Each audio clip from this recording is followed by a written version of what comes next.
तो मुल्तान, हमारी कोशिश है कि हम अपने मुल्क को आजाद करें। सबसे पहले मुल्क के फैसले पाकिस्तान में हो। हम अपने मुल्क को अपने पैर पे खड़ा करें।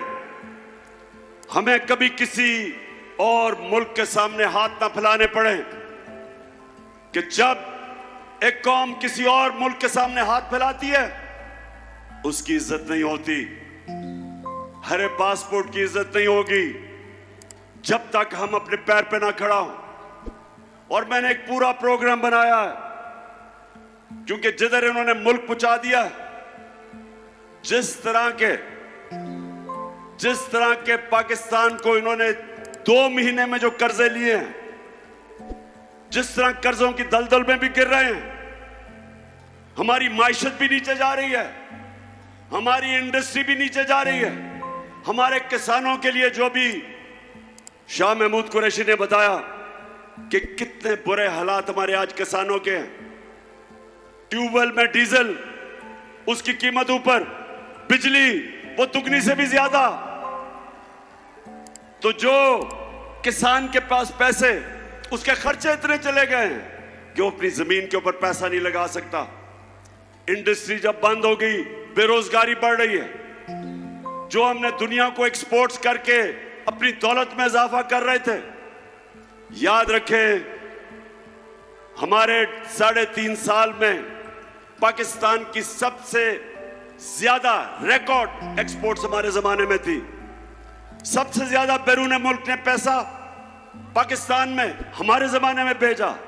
सबसे ज्यादा टैक्स इकट्ठा किया हमने किया। हमारे जमाने में 4 जो बड़ी बड़ी फसलें थी, तारीखी उनकी पैदावार थी।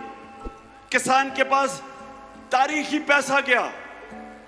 किसान के पास जो उसकी आमदनी थी, कभी किसान को इतना पैसा नहीं मिला जो हमारे आखिरी 2 साल में मिला। और उसके अलावा हम हेल्थ कार्ड लेके आए कि इसके IMF के प्रोग्राम में होते हुए हमने अपने फैसला किया कि हर खानदान को 10 लाख रुपए की हेल्थ इंश्योरेंस किसी भी अस्पताल में जाके अपना इलाज करवा सकते थे। और ये एहसास प्रोग्राम, हेल्थ कार्ड, फिर कामयाब पाकिस्तान में सूद के बगैर कर्जे, निचले तबकों को हमने पूरा प्रोग्राम था कि घर बनाने के लिए सूद के बगैर कर्जे। और ये तब जबकि हम भी IMF के प्रोग्राम में थे। तो मैं आज ये कहना चाहता हूं कि वो जो मुल्क ऊपर जा रहा था, एक साजिश के तहत उन्होंने हमारी गवर्नमेंट गिराई। और जब से ये हुकूमत आई है, कीमतें आसमानों पे, माइशत जमीन पे। और मैं आज आपके पास इसलिए आया हूं कि एक तो हमने इनसे अपने आप को आजाद करना है। अब सबने मेरे से वादा करना है कि इन इलेक्शनों के अंदर आपने सबने इसको अपना इलेक्शन समझना है। अपने बच्चों के, अपने आने वाली नस्लों के लिए आपने इन सबको शिकस्त देनी है। मुल्तान, आप तैयार हो? बताएं मुझे।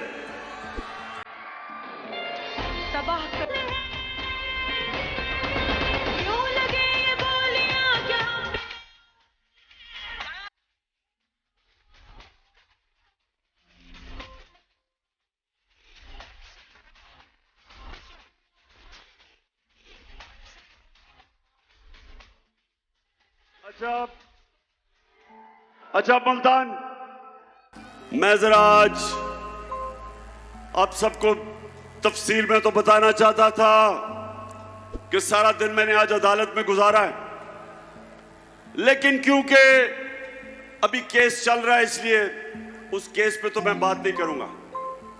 लेकिन मैं अपने सारे पाकिस्तानियों को आज बताना चाहता हूं कि ये मेरा नजरिया है, ये मेरा ईमान है कि जब तक इस मुल्क में कानून की बालादस्ती यानी कि इंसाफ नहीं होगा, ये मुल्क तरक्की नहीं कर सकता।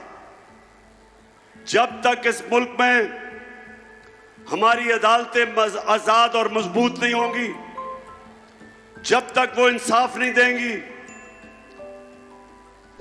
पाकिस्तान छोड़े, कोई मुल्क तरक्की नहीं कर सकता। सारी दुनिया में अपनी उम्र में फिरा हूं, सारी दुनिया तकरीबन देख ली मैंने। एक नतीजे पे मैं आया, मुल्तान के खुशहाल मुल्क और उस मुल्क जिधर गुर्बत होती है, सिर्फ एक फर्क होता है,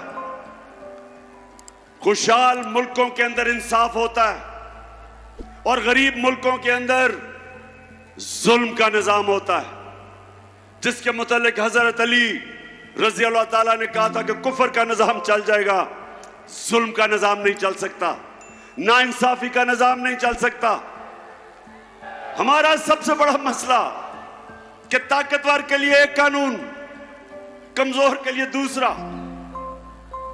मैंने 26 साल पहले से अपनी कौम को उनकी तरबियत करने की कोशिश की इंसाफ के अंदर, क्योंकि मैंने बरतानिया में जो निजाम देखा,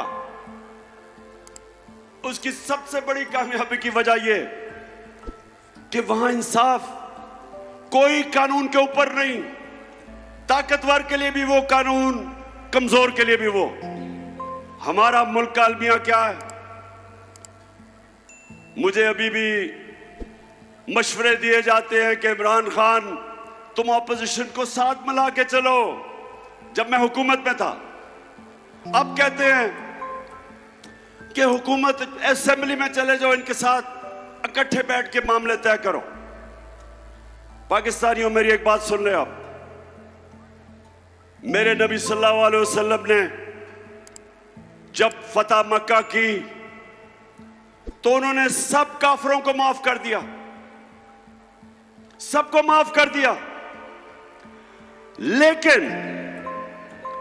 जब उनके पास एक दरखास्त आई, उन्होंने कहा, उनके पास आई कि जी कुरैश की लड़की ने चोरी की है, कुरैश की लड़की है, उनको सिफारिश आई कि उसको माफ कर दो। आगे से उन्होंने जवाब दिया, जो सबसे रहमतुल इंसान, रहमतुल आलमीन, दुनिया के लिए रहमत बन के आए थे, उन्होंने कहा मुल्तान कि मेरी अगर बेटी भी चोरी करे उसको भी मैं नहीं छोड़ूंगा, उसको भी सजा मिलेगी। यानी कानून के ऊपर कोई नहीं, मेरी बेटी भी नहीं है। तो यहां जब से मैं 26 साल में पॉलिटिक्स आया हूं, ये दो खानदान जो 30 साल से मुल्क को लूट रहे हैं, 30 साल से बारियां ले रहे हैं, हमेशा मुझे यह कहा जाता है कि इमरान खान आप ये क्या सियासत, क्या इनसे मुफाहमत करें, इनसे बैठ के बात करें। मैं आज अपनी कौम को कहता हूं, मैं हर किसी के साथ बात करने के लिए तैयार हूं, हर किसी के साथ। किसी का नजरिया फर्क है, कोई मेरे खिलाफ नजरियाती तौर पे, हर किसी से मैं बात करने के लिए तैयार हूं, लेकिन चोरों से कभी बात करने के लिए नहीं तैयार। जिस वक्त एक माशरा चोरी को बुरा नहीं समझता, वो कौम अपनी कब्र खोद देती है। जब आप ये कहते हैं कि फलाने ने इतनी करप्शन की, और वो जब जाता है नैब की अदालत में तो उसके ऊपर फूल फेंकते हो।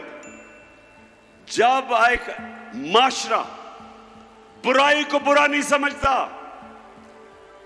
अपनी तबाही का दरवाजा खोल देता है।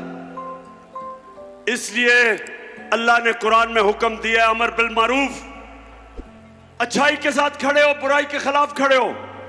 हुक्म दिया कौम को हुक्म दिया है कि अगर तुमने अपनी बेहतरी का सोचना है तो बुराई के खिलाफ जिहाद करो।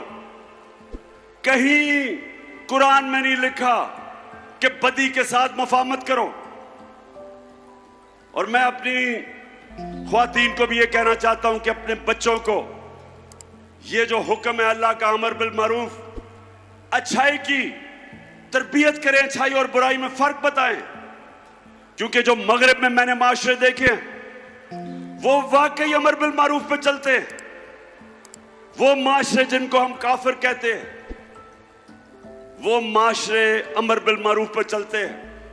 और हम अपने आप को मुसलमान कहते हैं।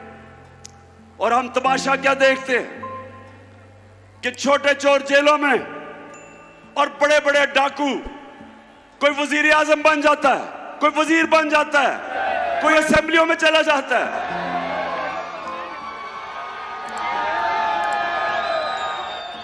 ये है हमारी दूसरी आजादी, हकीकी आजादी की जंग, कि हमने अपने आप को, वो लोग जो माशरे के अंदर फितना है, जो कब्जा ग्रुप है, हमने इनका मुकाबला करना है। क्यों नहीं स्विट्जरलैंड में कब्जा ग्रुप, क्यों नहीं यूरोप में कब्जा ग्रुप? क्योंकि उनकी अदालतें ताकतवर को भी उसी तरह करती हैं जो कमजोर को करती। हर दुनिया का माशरा जो कामयाब है वह ताकतवर को कानून के नीचे लेके आते हैं। हमने एक मिनट, 26 साल पहले मैंने जब पॉलिटिक्स शुरू की थी इसी चीज के ऊपर कि पाकिस्तान में हमने इंसाफ की जंग लड़नी, और मेरा मुकाबला इन दो करप्ट खानदानों के साथ था जो समझते थे कि इंसाफ के ऊपर है।